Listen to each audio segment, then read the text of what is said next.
Hi friends, நம்ம நேற்று சொன்ன மாட்டேன் இன்றைக்கி ஏஎஃப்ஆர் ஒயிட்டியர் கப்பி பற்றி நம்ம பார்க்க போகிறோம். இது அல்பினோ ரெட் ஒயிட்டியர் அது மட்டும் சொல்கிறாங்க. ஆனால் இது அல்பினோ ரெட்டுன்னு சொல்லக்கூடாது, ஏஎஃப்ஆர் ஒயிட்டியர் அப்படின்னு சொல்கிறது தான் இதுக்கு கரெக்டாக இருக்கும். ஏன்னா இதோட மேலோட கலர் வந்து திக் ஆரஞ்சு கலரில் இருக்கும். லைட்டாக மேலே வந்து ப்ளூ கலர் ஷேட் அடிச்சிருக்கும். அதே மாதிரி இதோட காது வந்து ஒயிட் கலரு லைட்டாக ப்ளூயிஷ் கலர்லேயும் தெரியும். ஃபீமேலோட டெயிலில் வந்து அந்த பேட்டர்ன் தெரியும். லைட் ஒயிட் கலரு அப்படியே ப்ளூ கலர் ஷேட் மட்டும் தான் தெரியும். இதுதான் ஏஎஃப்ஆரோட இது. இந்த கப்பிலேயே எப்படி 300-400 வெரைட்டி இப்போ இருக்குது.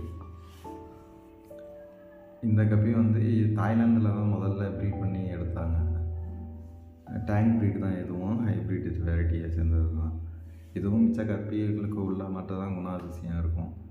இதோட ஃபீமேல் 3 to 5 இன்ச் வரைக்கும் இருக்கும். இப்போ நம்ம கையில் வச்சுருக்க ஃபீமேல் வந்து 2 இன்ச் இருக்கும்.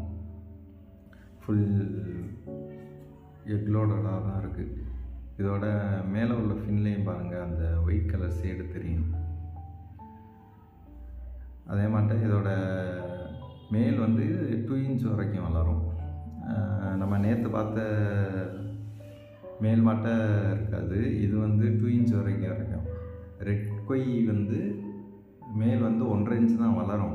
ஆனால் இது வந்து 2 to 2.5 இன்ச் வரைக்கும் வளரும். டெயில் நல்லா ஸ்ப்ரெட்டாக இருக்கும் இந்த மீனுக்கு.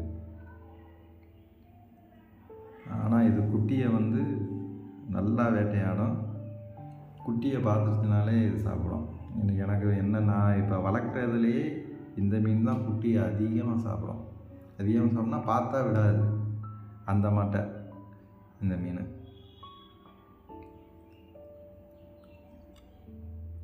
இதோட தண்ணியோட pH அளவும் 6.8லேருந்து 7.8 வரைக்கும் இருந்தால் ஓகே, நல்லது.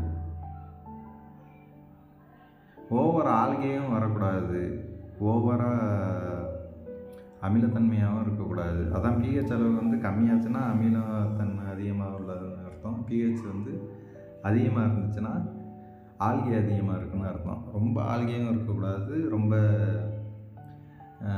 தண்ணி pH அளவு கம்மியாகவும் இருக்கக்கூடாது.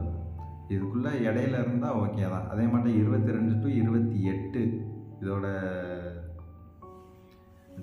வாட்டர் டெம்பரேச்சர் அதில் வந்து இருந்துச்சுன்னா நல்லா சர்வே ஆகும். நாளைக்கு பப்புள் பெரியை பற்றி நான் டீட்டெயில்ஸ் சொல்கிறேன். சப்ஸ்கிரைப் பண்ணுங்கள், சப்போர்ட் பண்ணுங்கள். கொஞ்சம் இப்போ தான் புதுசாக வீடியோ போடுறேன். எதுவும் ப்ராப்ளம்னா அடுத்தடுத்த வீடியோவில் சரி பண்ணிக்குவோம். சப்போர்ட் பண்ணுங்கள்.